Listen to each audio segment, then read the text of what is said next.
नमस्कार, मी हनुमंत भोसले. आपण पाहतात BBC केज लाईव्ह. महाराष्ट्राचे ज्येष्ठ नेते अजित पवार यांचा मृत्यू होऊन जवळजवळ 1 महिना उलटला आहे. मात्र हा मृत्यू नेमका अपघात होता की घातपात होता याबद्दल महाराष्ट्राच्या मनात शंका आहे. विशेष म्हणजे याबाबत त्यांचे पुतणे रोहित पवार यांनी बाजू लावून धरली आहे की हा घातपात असण्याची अधिक शक्यता आहे. त्यासाठी त्यांनी अगदी देश पातळीवर वेगवेगळ्या नेत्यांच्या भेटी घेतलेल्या आहेत आणि याबाबत त्यांनी चौकशीची मागणीही केली आहे. मात्र मला प्रश्न पडतो की हे सगळं चालत असताना अजित पवार यांचा हा घातपात झालेला असण्याची शक्यता व्यक्त केली जात असताना आणि रोहित पवार हे संबंधित एजन्सीकडं किंवा शासनाकडं या चौकशीची मागणी करत असताना बाकी लोकांना हा घातपात नाही असं वाटण्याची घाई का झाली आहे? किंबहुना ते रोहित पवारला ट्रोल का करतायत? अरे त्याचा तो चुलता आहे, ज्यांना सध्या संवेदना संपलेल्या आहेत, कुटुंबसुद्धा ज्यांना राहिलं नाही, असे लोक कदाचित यांना आश्चर्य वाटत असेल की रोहित पवार आपल्या चुलत्यासाठी कशा प्रकारे मागणी करतायत. परंतु राजकारण बाजूला सोडा, आज बी कुटुंब व्यवस्था अस्तित्वात असणं खूप गरजेचं आहे. कुटुंबामध्ये ठीक आहे, आम्ही नवीन बदलत्या काळामध्ये कुटुंब व्यवस्थेला गमावलेलं आहे, परंतु काही कुटुंब आज बी एक आहेत आणि अशावेळी ठीक आहे, पुढं चालून काही ना काही गोष्टी असतात, मान्य आहे. दुसऱ्या तिसऱ्या पिढ्या मोठ्या होतात तेव्हा कुटुंबात मतभेद होतात आणि त्यांना बाजूला व्हावं लागतं, ही वेगळी गोष्ट आहे. परंतु शेवटी कुटुंब काही बाबतीमध्ये एकमेकाला जोडलेलं असतं आणि ते जोडलं जाऊ नये का?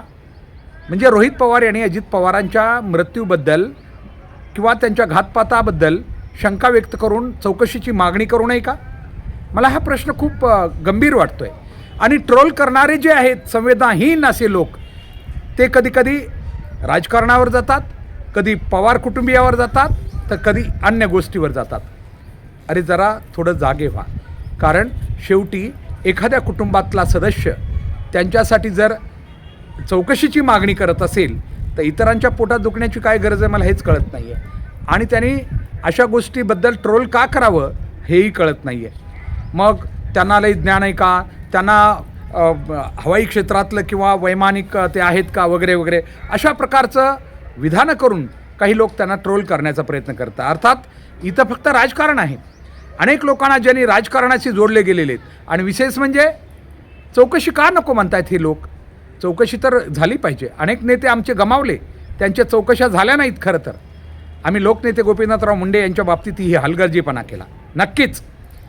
आणि कदाचित सध्या अजित पवार यांचं कुटुंबसुद्धा रोहित पवार सोडले तर हलगर्जीपणाच कदाचित होतो की काय असं वाटलं होतं लोकनेते गोपीनाथराव मुंडे यांचा. कारण असे नेते तयार व्हायला कित्येक दशकं गेलेली आहेत आणि शून्यातून मोठे झालेले नेते जेव्हा अचानक असे कुणाच्या तरी कुटील कारस्थानाचा बळी जातात तेव्हा मागणी तर झालीच पाहिजे. आणि ती मागणी अशी नाही, असं जर झालं तर अतिशय शून्यातून पुढं गेलेले नेते रातोरात असे संपत राहतील. आणि म्हणून आम्हाला कधीकधी वाटतं की हे असं का होतं आहे, लोक एका बाजूनं का उभा राहत नाहीत.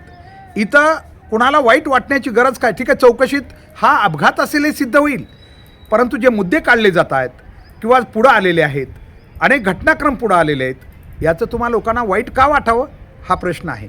इथं हा प्रश्न जो आहे हा वृत्तीचा आहे.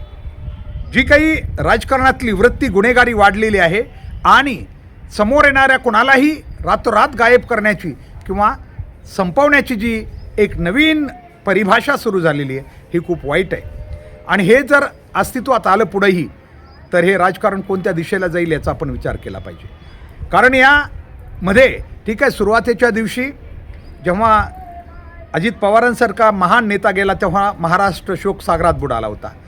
आणि कोणताही नेता असेल जो महाराष्ट्रात इतक्या मोठ्या उंचीवर पोहोचत असेल आणि तो कोणत्याही समाजाचा असू द्या, कोणत्याही धर्माचा असू द्या, हे होतं असं होतं नक्कीच की शेवटी मानवाच्या संवेदना आहेत. सर्वच जाती धर्माच्या लोकांना दुःख झालं होतं अजित पवार गेले तेव्हा. आणि झाल्या कुणाला अशी वाटलं नव्हतं की घातपात झालेला असू शकतो. कारण सुरुवातीला कुठलाही अपघात झाल्यानंतर लोक फक्त तो अपघात म्हणूनच पुढे घेतात. मात्र जसजशा काही बाबी पुढे येतात, दुसऱ्या तिसऱ्या दिवशीपासून आपल्याला कळायला लागतं की नेमकं तिथं काय घडलं होतं किंवा काय काय झालं होतं. त्याच्या मागच्या काही बाबी जेव्हा आपल्या समोर येतात तेव्हा तो घातपात असण्याची शक्यता लोकांना वाटू लागते. ठीक आहे, इथं बोललं जातं की शरद पवार असं का म्हणले, हे का म्हणले. शेवटी अजित पवारासारखा अतिशय महान नेता गेल्यानंतर, महाराष्ट्र शोकसागरात बुडाल्यानंतर लोकांच्या भावनासुद्धा तितक्याच तीव्र होत्या आणि अशावेळी काही घटना घडू नये म्हणून काही मोठे नेते या ठिकाणी काळजी घेत असतात. कदाचित शरद पवार यांनी त्यामुळं असं वक्तव्य केलेलं असू शकतं. मात्र ते केलं म्हणून काय ती काही क्लीन चिट नाही आहे की तो अपघात किंवा फक्त आहे आणि तिथं काही घातपात झालेला नसू शकतो. सध्याची राजकारणाची जी परिस्थिती झालेली आहे, आपण बघितलं असेल गेल्या 2-4 वर्षामध्ये तर खास करून कुठल्याही पक्षातले लोक कुठं आणायचे कसं कोणत्या यंत्रणाचा दबाव टाकायचा, यंत्रणा सगळ्या आपल्या हाती घेतलेल्या आहेत. त्यामुळं अशा गोष्टी करायलासुद्धा काहीच अवघड नाही आहे.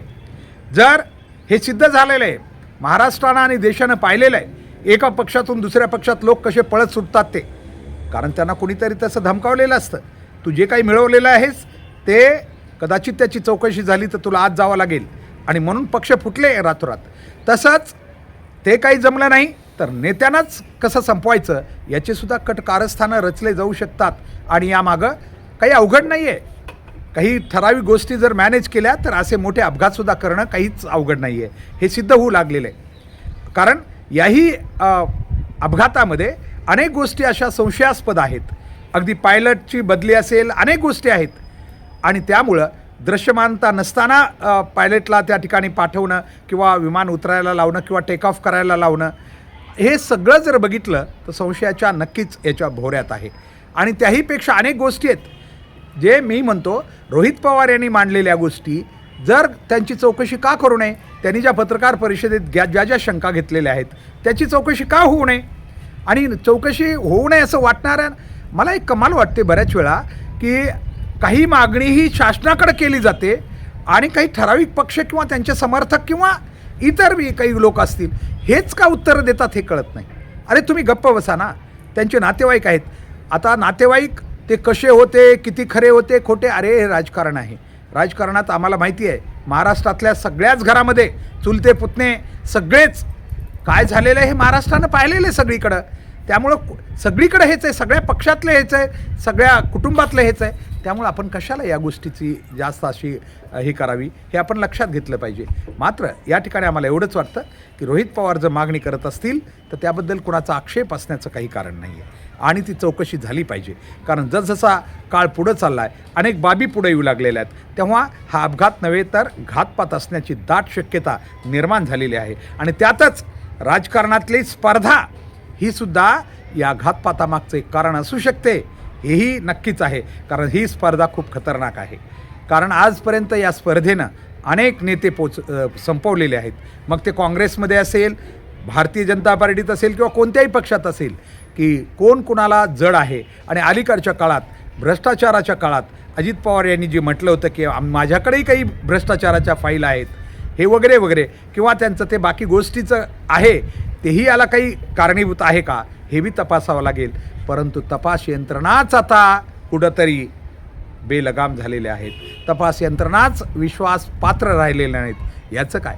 आणि असंच जर झालं, अगोदरच या देशातील लोकांचा न्यायालय जी की महत्त्वाची संस्था आहे आणि CBI सारख्या संस्था किंवा ED सारख्या संस्था यांच्यावरचा विश्वास कधीच गमावलेला आहे. आणि गमावलेला आहे म्हणजे असा रातोरात नाही गमावलेला, तशा घटना घडलेल्या आहेत गमावण्यासारख्या. निवडणूक आयोगासारख्या ज्या स्वायत्त संस्था आहेत त्यांनीही आपला विश्वास गमावलेला आहे. हे जर सगळं बघितलं तर लोकांची काहीच चूक नाही. लोकांनी आपोआप डोळे झाकून असा विश्वास म्हणजे काही गमावलेला नाही आहे.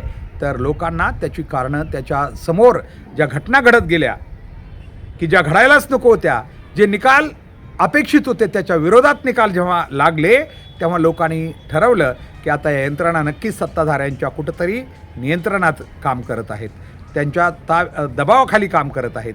आणि म्हणून या ठिकाणीही मला वाटतं रोहित पवार यांनी केलेली मागणी ही नक्कीच रास्त आहे आणि तिला संपूर्ण महाराष्ट्रानं पाठिंबा द्यायला पाहिजे. सत्य जे आहे ते बाहेर येईल. जर अपघात असेल तर अपघात म्हणून बाहेर येईल, जर तो घातपात असेल तर घातपात म्हणून बाहेर येईल. पण त्यावेळी लोकांना कळेल की राजकारण कोणत्या ठिकाणी पोचलेलं आहे, कोणत्या थराला जाऊन ते पोचलेलं आहे, हे बी जरा लोकांना कळलं पाहिजे. तरच जनता याबद्दल विचार करेल आणि भविष्यात राजकारणाबद्दल आपलं मत बनवेल. एवढंच. कृपया आपल्याला हा व्हिडिओ कसा वाटला आपण अवश्य, जर आपल्याला हा व्हिडिओ आवडला असेल तर लाईक करा, शेअर करा आणि यूट्यूब चॅनलवर BBC केज लाईव्ह हे चॅनल नक्की आपण सबस्क्राईब करा. आताच्यासाठी नमस्कार.